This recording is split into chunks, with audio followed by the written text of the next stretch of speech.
There is a narrative floating around about Manchester United strikers that goes something like this. United are just bad at creating chances. Rasmus Hojlund was actually good, but nobody passed to him at United. Look at him in Italy. He's got better teammates around him and he's thriving. Sesko's going to flop for the same reasons. We don't pass to our strikers. Today I'm here to bust that myth. And I will be using something which is alien to a lot of people, which is facts and stats. Spoiler alert, it wasn't a lack of service. It was Hojlund not being good enough. First of all, let's kill the idea that United did not create chances for Rasmus Hojlund, because that is a phrase that I see constantly all over the internet, in my comments, on Twitter, everywhere. Yeah, it's something that people hold as an opinion, but you are wrong. Bruno Fernandes was a chance creation machine. He created the most chances in the Premier League last season with 91 chances. That's right, Bruno Fernandes topped the entire league in a team that finished 15th. Even in 23-24 season, he had 114 chances created. Again, the most in the entire league. Manchester United's problem wasn't zero creativity, it was poor finishing. We scored 42 goals last season from an XG of 56.7, which means we underperformed scoring chances by 14.7 goals. It was one of the worst finishing records in the league. In other words, United did create opportunities, the players were just not putting them away. And to put a finer point on it, Hojlund himself managed a grand total of 4 league goals for United. He just wasn't banging them in and being ignored. He was part of the finishing problem. Also, you had the likes of Garnacho. He was able to get into positions. Garnacho was averaging 3.6 shots per 90. That put him in the 97th percentile in the league. Do you think that they were looking up? Because Garnacho only scored 6 goals. Do you think they were looking up and going, oh, Hojlund? No. Oh, Garnacho? Yes, I'll pass to him. Now, admittedly, some of those shots that Garnacho took, he probably should have played somebody else in. And in some of those instances, Hojlund would have been a better option than him doing all of the shooting that he was doing. And he had a horrendous conversion rate, by the way. But at the same time, Garnacho was showing good movement. Yeah, and his conversion rate was absolutely dreadful. About 5% of his shots actually turned into goals. Between Hojlund and Garnacho, they actually only combined for 10 goals from 116 shots. It's a sub 9% conversion rate just from those two players. It's absolutely abysmal. So it's not the fact that Manchester United didn't create chances, it's the chances that we created were wasted. Bruno and others were feeding them, but the ball was not hitting the back of the net. Now, Hojlund at Manchester United. Let's talk about his contribution as a striker. As the centre forward, your primary job is to get shots away and to score goals. Rasmus Hojlund did not shoot enough. Now, people are supposed to pass to him. The striker has got a massive hand in this himself. He has to make movements. He has to make himself available. Rasmus Hojlund was far too interested in hand fighting and wrestling with opposition defenders than he was about trying to make runs.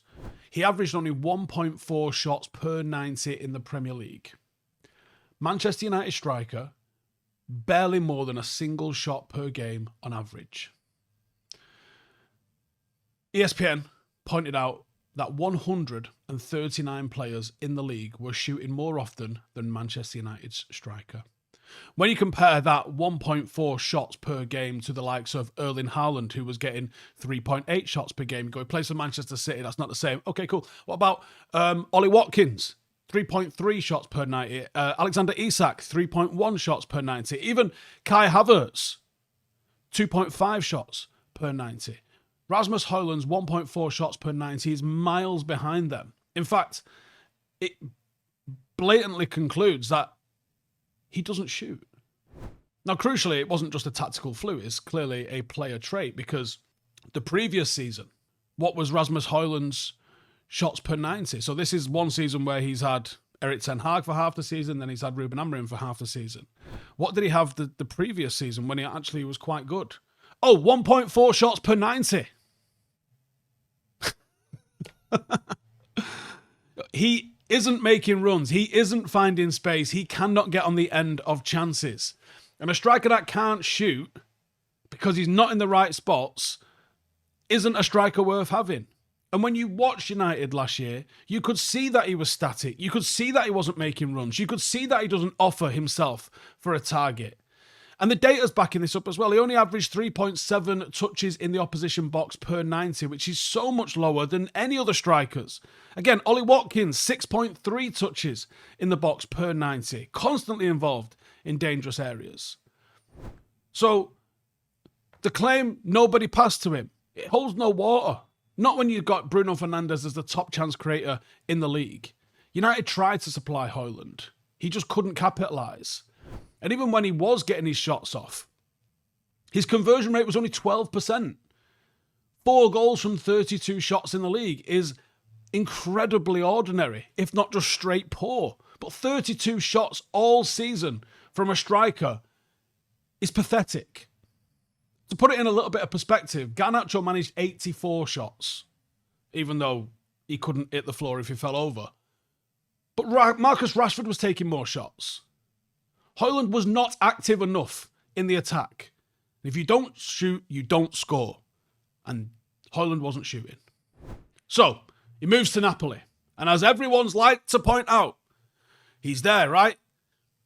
He's smashing it in Napoli because he's got better teammates. He's got Kevin De Bruyne, a proper playmaker, not like this fraud that we've got in Bruno Fernandes. Okay. Just watch. He's going to thrive over there. All these better players feeding them. It just shows how badly run United is. So we're a couple of months into the season. He scores 2 goals midweek and everyone's all over it. But in the league, his shot numbers are still low. In Serie A for Napoli, with those elite players, with the better coaching staff, with the better setup, with Kevin De Bruyne, he's averaging 1.2 shots per 90. Even less than he did at United. So much for the theory that he was starved of service at Old Trafford. At Napoli, literal champions of Italy, playing with world-class playmakers like Kevin De Bruyne. Oh, is Kevin De Bruyne not seeing his runs? Yes, he scored from 2 Kevin De Bruyne through balls this week. And Kevin De Bruyne still is a playmaking god. Hands up, right? But Hojlund isn't suddenly making 4 or 5 shots per game, is he? His numbers are literally less than what he was getting at Manchester United. He is still passive when it comes to being a striker. Now, he's improved his scoring rate. He's actually scoring 0.4 goals per 90 by having 3 goals in the league. It was 0.18 at United. That might be down to just a slightly better conversion or whatever it is. He's got 1 Serie A goal from 3 shots, which is 33% conversion. Obviously not sustainable. But he's not turned into Erling Haaland by switching teams, has he? He still takes barely over a shot per game, which suggests that the issue was at least partly, if not entirely, down to him. Hojlund himself admitted playing with Kevin De Bruyne. He says, every time he has the ball, I go find some space. Well, why aren't you shooting then? In Serie A, his low shot count could also hint that he isn't asserting himself. There's others in that team that are getting more shots. Again, the same as at United. So, is it Napoli's coaching system now? Or are people about to have an honest conversation about the ability of Rasmus Hojlund? This line that United made him look bad just does not hold any water. He's playing with champions, with confidence, with Kevin De Bruyne. And he's doing worse than he did at United. So, Benjamin Sesko then. United's new young striker. Some already mumbling that he's a flop too. United ruined strikers. Everyone leaves United and goes and does better. But straight away, I'm seeing a different profile from Rasmus Hojlund. Now, he's only got 1 goal so far at United. But he is involved and he's getting chances. When we looked at what Rasmus Hojlund was getting, 1.4 shots over the last 2 seasons, 1.2 shots now at Napoli in this world-class team. Benjamin Sesko's come to United, who are awful, by the way. He's getting 3.34 shots per 90. It's over double Hojlund's rate at its best at United. And it's actually among some of the top strikers in the league. It's 98th percentile for shot volume. In 6 appearances, which is only 296 minutes, he's taken 11 shots. Right? Let me just pause there for a second. He's taken 11 shots in just over 3 matches worth of 90 minutes.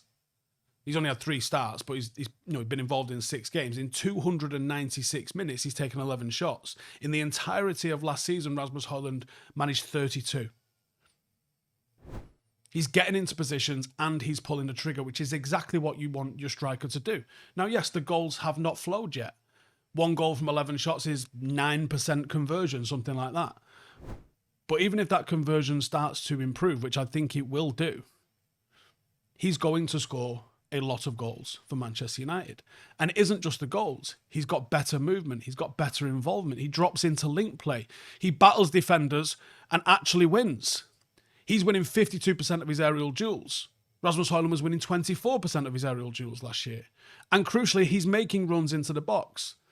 His touches in the opposition box are at over 4 per 90. Again, higher than Hojlund managed. He's also not shy about getting the shots off from close range and different ranges, showing he's got the confidence to be able to have a go. And this matches and actually improves on what we were seeing from him at Leipzig. In Leipzig, he actually wasn't that high of a volume shooter. You're looking around about 2 shots per game for him. So he's come to United and he's already leveled up on what he was getting in terms of the shot volume that we were getting from him. Sesko is on track in terms of the underlying numbers, looking at around about 0.4 XG per 90, which is similar to his shot output, showing that he's getting on the end of decent chances. If he keeps it up, the goals will come.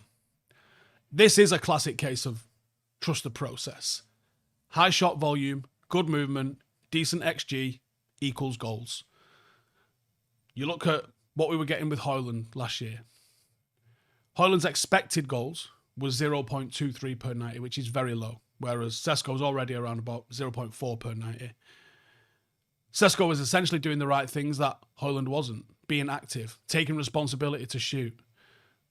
And I think the finishing boots will soon show up for him, hopefully tomorrow against Sunderland. But even established strikers can start slow at a new club. The key is keep getting them chances, and Sesko is getting them. Now let's circle back to the idea of what actually good looks like. And over the summer, we were linked with Ollie Watkins. So I'm going to use Ollie Watkins as a bit of an example because he was one that I quite like the idea of. People were saying he's finished and blah, blah, blah, blah, blah. But I thought he was going to be cheap. I didn't think we had the money to buy Sesko, to be honest with you. But I thought he's very cheap. But the underlying numbers of what you get with Ollie Watkins are very, very good. Now, he was having 2.9 shots per 90. He had a 19.1% conversion rate, which is not elite, but it's pretty solid. And that led to 16 league goals. Now, he only played the equivalent of 29 full 90s.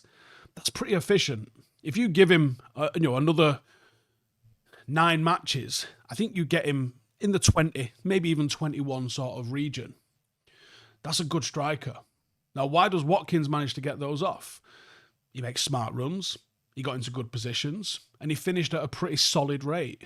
You know, I wanted him at United because I saw what a good striker does. And I thought bringing in Cunha, bringing in Mbuemo, obviously this was prior to us getting Sesko. I didn't think we had that sort of cash. I thought someone like Watkins would give us a solid conversion rate up front. United's issue was that they had a striker that did no running and no converting. Hojlund last season was the opposite of what Ollie Watkins was. Low shots, low conversion. And so was Garnacho. And United suffered for it. Now with Sesko, the hope and some of the early evidence suggests that he can be a bit more in the Watkins sort of mould. High involvement. If he can combine the current shot volume with even a pretty average kind of conversion rate, he'll come out with a very respectable goal tally. 16 plus goals, I think, what Watkins got last season, is pretty realistic if he keeps returning 3-ish shots per game. And I think all the signs are there. The movement, the link-up, the physical presence show that he's got those tools. It's just about his finishing clicking into place. And as we know, finishing can be a little streaky. It can be a confidence thing. That one last week might lead to one or maybe even two this week. I'd be far more worried if Sesko was being invisible and not getting the chances. The same thing we were seeing with Hojlund last year. But it's simply not the case. So, I want you to go out and spread the gospel of Steve. That the narrative that United's a striker graveyard and that Hojlund was actually secretly great and you all fucking idiots. But it doesn't hold scrutiny. Yes, United as a team are bad. There have been inconsistencies, creative. There's been some major tactical growing pains and we're too easy to play against when we're trying to defend. But we did provide service. We did create opportunities. And we're doing the same again this year. The harsh truth, the thing that people don't want to admit is that Rasmus Hojlund wasn't good enough. He wasn't getting into the positions. He barely pulled the trigger. And now he's at Napoli with a confident team in the ascendancy with world-class, real chance creators like Kevin De Bruyne. He's actually getting less shots off per game. So what does that tell you? That the problem was Hojlund, not the red shirt that he was wearing. And Sesko, already disproving that United don't create chances. He is getting more shots at United than he did at Leipzig, and nearly 3 times as many as Hojlund was getting. Or certainly 3 times as many as Hojlund is getting at Napoli, ironically. The goals will come if he manages to keep that up. Then it's a matter of when and not if. I think we have to recognise the difference between a striker that is struggling due to lack of service and one who is struggling because of lack of ability. And in my opinion, Rasmus Hojlund was the latter. And the data backs that up. United weren't crap for Hojlund. Hojlund was crap for United. Thanks for watching. See you in the next one. Let's hope our new striker can actually start banging the goals in, starting tomorrow. See you in a bit. Hey, thank you for watching the video. If you are new around these parts, then don't forget to subscribe. My channel is proudly supported by my community on Patreon. If you'd like to get a little bit of extra content, a Discord group, meetups, 5-a-side games, weekly podcasts, behind the scenes, and even an occasional bit of transfer news as and when I get it, then for the price of a pint, you can show your appreciation for the content that we make and get some goodies for doing so as well. Check the link in the description or click the button right here. You'll also find all of my socials here too if you want to follow me on any of those platforms. Nice one.